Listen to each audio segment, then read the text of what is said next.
Hello everyone and welcome back to Red Room Stories. I know many of you tune into these tales to help you drift off to sleep.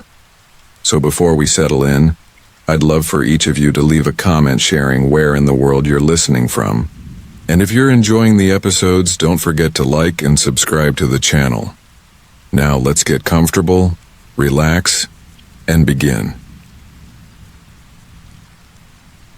The old house at the end of Hollow Lane stood alone, shrouded in a tangle of ivy and shadows, its windows like vacant eyes staring into the gloom. It was rumored to be haunted, an echo of despair buried beneath layers of peeling paint and crumbling brick. Few dared to venture near, but for Marissa, the promise of solitude drew her closer. The recent chaos of her life, marked by loss and betrayal, made the thought of isolation intoxicating. She felt a strange kinship with the house, as if it, too, had been abandoned by those who once loved it. Marissa moved in during the first frost of November, sealing her resolve with the crackle of dry leaves beneath her feet. As she unpacked boxes filled with remnants of a life left behind in the city, an unsettling chill crept through the old walls. It was more than just the draft that made her skin prick. It was an inescapable sense of being watched. The air held a thick, heavy quality, and the shadows seemed to stretch and warp when she wasn't looking directly at them, teasing the edges of her mind with whispers she couldn't quite catch. The first night, she awoke to the sound of shuffling, something dragging across the floor above her. A thick silence followed, smothering her heart. Her breath quickened as she listened intently, caught in a standoff between fear and curiosity. Instinct told her to ignore it, to bury her head under the covers and pray it was just the ghosts of her own despair haunting her. She gripped the sheets tightly, but curiosity gnawed at her resolve until she finally creaked out of bed. The floorboards sighed beneath her, groaning under the weight of an uninvited dread as she climbed the stairs. Her footsteps echoed in the cold darkness, leading her to a hallway where walls bowed and contracted like the ribs of a dying beast. A door at the end, covered in dust and splinters, beckoned. As she reached for the knob, a sudden breeze rushed past her, chilling her to the bone and carrying with it the faintest scent of decay. She hesitated, heart pounding like a drum, but the door swung open without a touch, revealing nothing but a room full of tattered dreams and broken furniture. Inside, the remnants of a life once lived lay silent and still.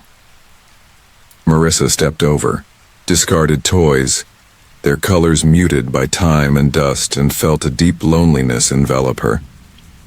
As she explored, she found a child's bedroom adorned with frayed curtains, each flutter whispering secrets long lost.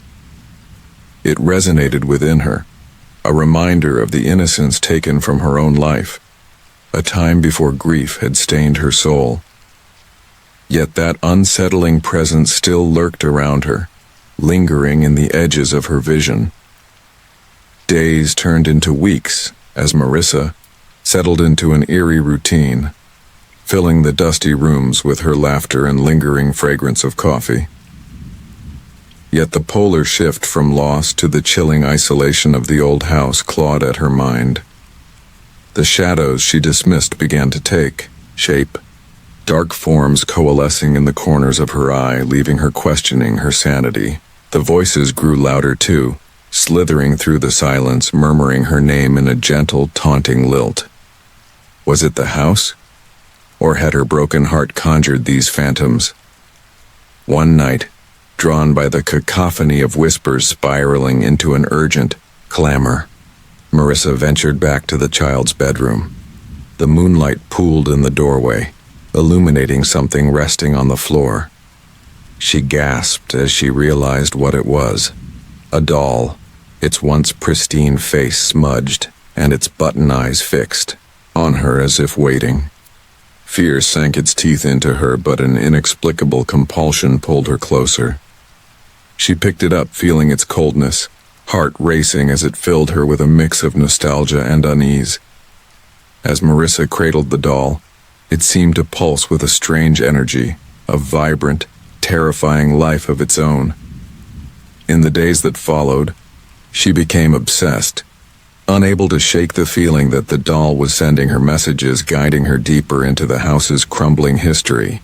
The whispers grew sharper, directing her to old photographs hidden beneath floorboards and letters tucked within the drawers that revealed the tragic story of the family who once lived there. A mother, shattered and alone. A child, lost and forgotten.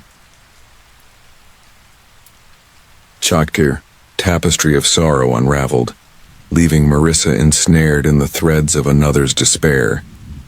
She began to lose herself, merging into a haunting echo that felt all too familiar. With each revelation, the shadows morphed into specters of rage and sorrow, their anguish more palpable. It was no longer enough to deliver only sorrow.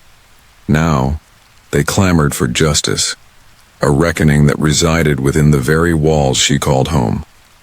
The nights grew darker, and the doll's presence became a malevolent force, ensnaring her spirit with a seductive promise of belonging.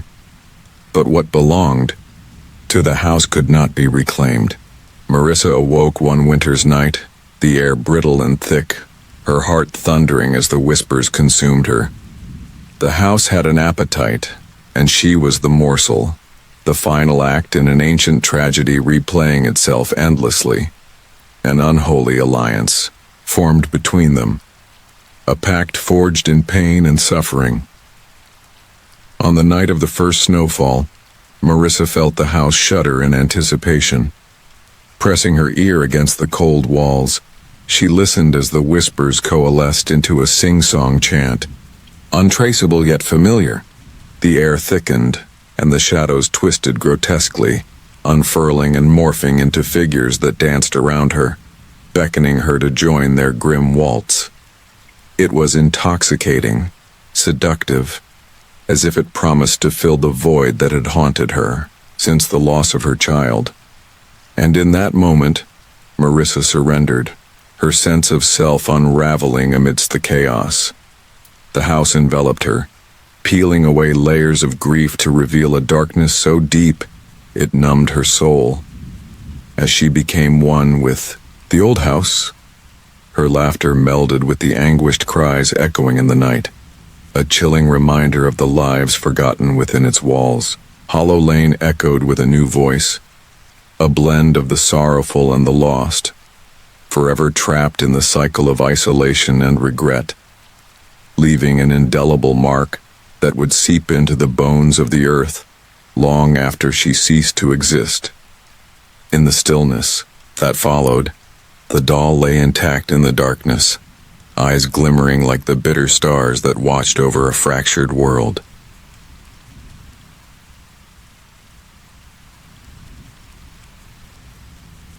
Under the cold glow of a waning moon, a soft vibration pulsed through the damp earth, the kind that rattled the teeth and sent the small animals in the underbrush scrambling for safety.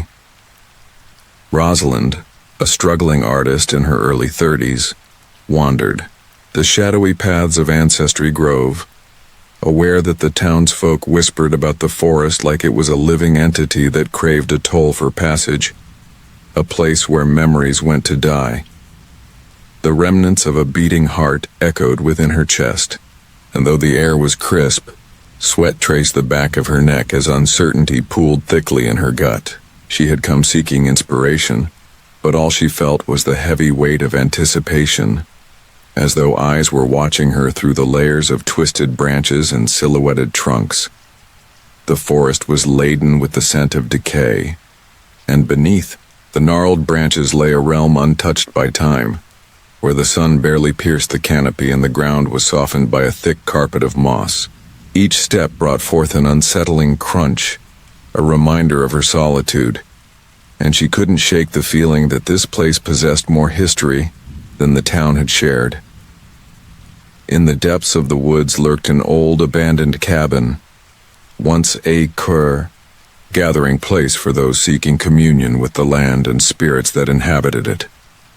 Despite the warnings from fellow artists, haunting tales of lost souls and unfinished work, Rosalind felt an impulsive pull toward it, a siren song twisting at her very being. It wasn't long after she found the cabin that an odd desolation washed over her. The wood was blistered, flaking paint revealing the age beneath. Inside, the air was stale, a mixture of mold and something far more sinister that clung to her skin. As she moved through the dust-covered furniture, something caught her eye, a large cracked mirror standing against the wall, the silver surface marred with fog and shadow. Rosalind approached, and as she did, an inexplicable chill skittered down her spine. The reflection revealed not just her form, but an aching distortion of herself, as if the space behind her was slipping out of reality's hold, blooming into a darker echo of her presence. Time melted away in that eerie place, and soon, Rosalind found herself lost in the embrace of inspiration. Paint flowed like blood onto the canvas she had propped against the wall, each brush stroke layered with a furious intensity. Yet in the corners of her mind crept a gnawing unease, a sense that with every stroke she was pulling something from the depths, a forgotten memory, a deep-seated fear, or perhaps even the very essence of the forest itself. Soon her paintings warped into twisted landscapes where tree limbs writhed like arthritic fingers and shadows flickered with a life of their own. She could hardly bear to look, yet could not pull her gaze away. Days turned into nights, and the delineation of time faded beneath the weight of her obsession. On the fourth night, Rosalind was startled awake by a staccato sound reverberating against the cabin walls, a rhythmic thumping that seemed to pulse in time with her own heartbeat.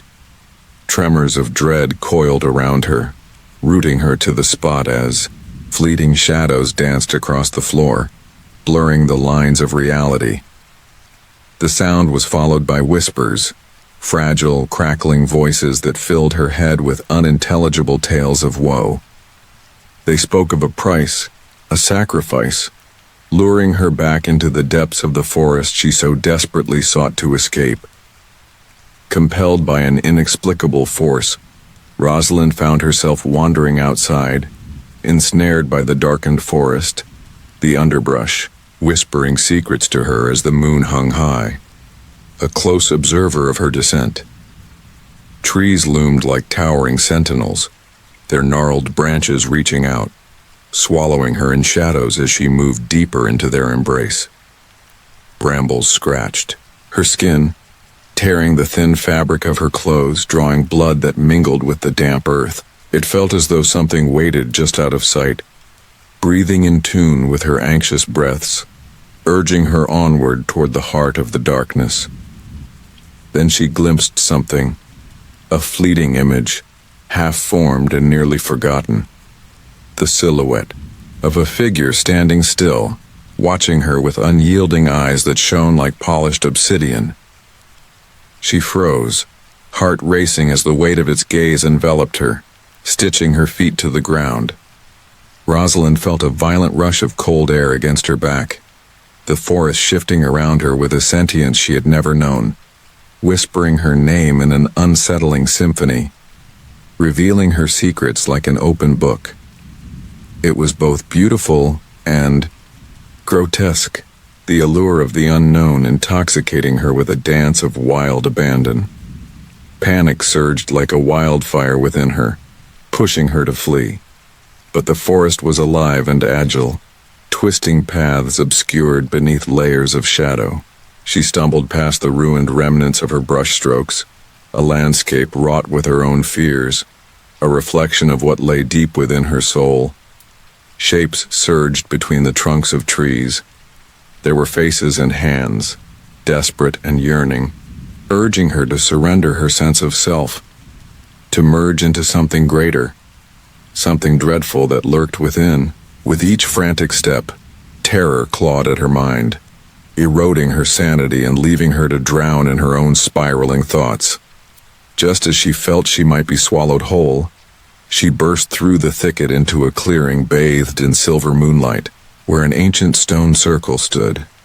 The air was electric, charged with a tangible energy as she approached, an undeniable pull anchoring her there.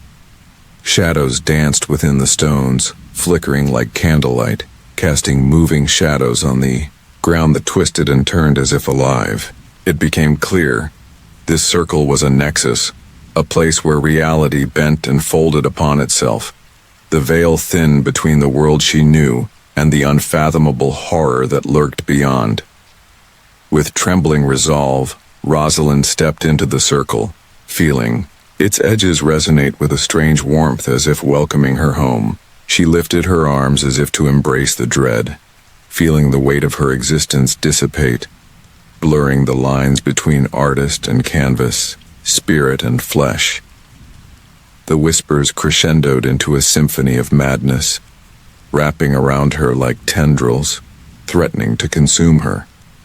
In that moment she abandoned her fear and gave in, surrendering to the darkness with a grotesque clarity. She could feel the pain, the anguish of all the lost souls that surrounded her, a severed umbilical cord interlinking her to their eternal despair. Yet, as the primordial energy surged around her, a shriek pierced the night, a sound both alien and deeply familiar, crashing against her like waves. It was a cry of desperation and delight, reverberating through her very core, revealing the price of her surrender. Suddenly, layers peeled away from her consciousness, exposing the true machinations of forces she could neither understand nor control. It wasn't her artistry they coveted.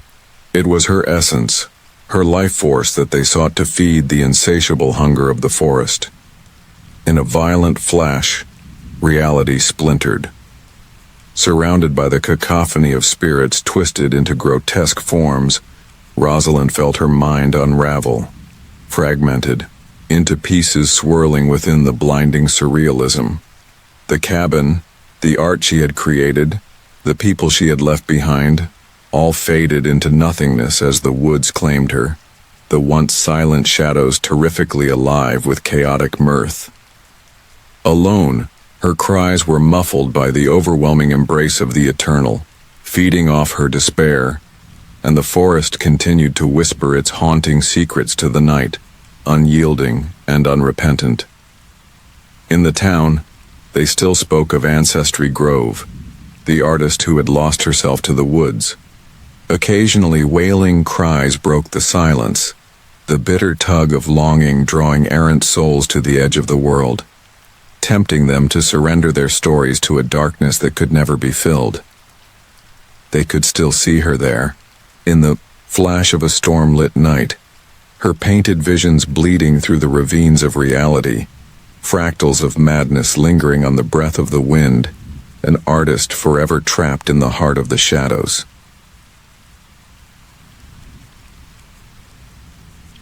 On a moonless night in 1984, as the wind howled through the densely wooded hollows of Ravenswood Forest, a faint glow flickered within the shadows, carving out the silhouette of an ancient, hulking structure, the old Ravenswood Asylum. Its decrepit facade loomed before 12-year-old Clara, who had dared her friends to sneak away from the warmth of their nearby campfire and explore the rumored haunted asylum, despite the lingering weight of unease heavy in her heart. Hardly able to see her breath in the crisp night air, Clara stepped closer to the scabrous entrance, the air pregnant with secrets, pain, and decay waiting to be unleashed. Inside, the smell of damp earth and rust assaulted her senses, mingling with remnants of something burnt and bitter, as if the very walls had absorbed the echoes of despair. Each step she took sent a soft creak reverberating through the dark, amplifying her pounding heartbeat. Her friends had already fallen silent, their shadows melting into the suffocating darkness, but Clara pressed on, drawn by an insatiable curiosity that overstepped her better judgment. As she entered a long corridor, lined with peeling wallpaper and broken glass, she paused at once to notice the strange inscriptions scratched into the wood. Eerie symbols twisted across the walls, each stroke laden with a grotesque urgency. Something was watching her. She could feel it. Clara's fingers brushed against the cold metal of a gurney, rusted and half-buried beneath decayed remnants of time, and she shivered as she caught a glimpse of movement, a fleeting shadow darting away just at the edge of her vision. A chill slithered down her spine, each step feeling heavier than the last, the sense of dread coiling tighter in her gut. She could hear her friends whispering faintly, lost in their own thrill of discovery, images of the abandoned records from Ravenswood spinning in her mind, tales of torment echoing from the walls. As Clara wandered from room to room, a strange static filled the air, an invisible pulse tingling against her skin. Each chamber told a different story. The remnants of twisted beds, frayed clothing, and scattered patient files scattering secrets like autumn leaves. But Clara was drawn toward a room left ajar, a looming darkness that beckoned her to uncover its mysteries. Pushed by sheer curiosity, she stepped inside, the scent of mildew intensifying as if the room had been held in suspended decay. A gentle rustling echoed from the far corner, barely audible as Clara's heart raced with amplified terror. In that moment, she found her breath stolen by a translucent figure, a woman clad in a tattered gown, her eyes hollow and filled with sadness. Clara froze, caught between flight and fascination as the specter raised a hand, drawing closer with an unnatural glide. The air thickened, the temperature plummeted. Clara, swallowed by fear, turned to run, the sensation of icy fingers clawing at her back, but as she fled down the corridor, it felt as though the asylum itself had come alive, warping reality around her. Walls shifted and whispers saturated the air, swirling with malevolence and longing. Reaching the entrance, she burst through the door only to be halted by her friends, their faces pale, eyes wide with terror. They revealed they too had felt the change. A palpable surge of darkness gripping the asylum, and in their frantic attempts to escape, they glimpsed figures moving behind the shattered windows, gaunt forms writhing in the darkness. The forest beyond seemed a mosaic of shadows, every rustle and crack contrasting the sanctuary of their earlier laughter. As one of her friends stumbled backward in fear, knocking Clara against the doorframe, they managed to gather their resolve, sprinting into the night. As they reached the campfire, its flickering light was nothing but a feeble barrier against the embrace of the night. Yet Clara's heart still raced, for she could feel the weight of something more than fear, the remnants of those lost souls lingering within her.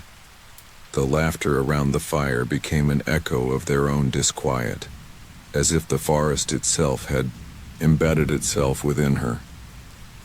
The stories of tortured spirits and insanity began to seep into reality, tainting each glance at the trees lining the clearing, the crackling sounds morphing into whispers. Sleep eluded Clara that night as restlessness gnawed at her.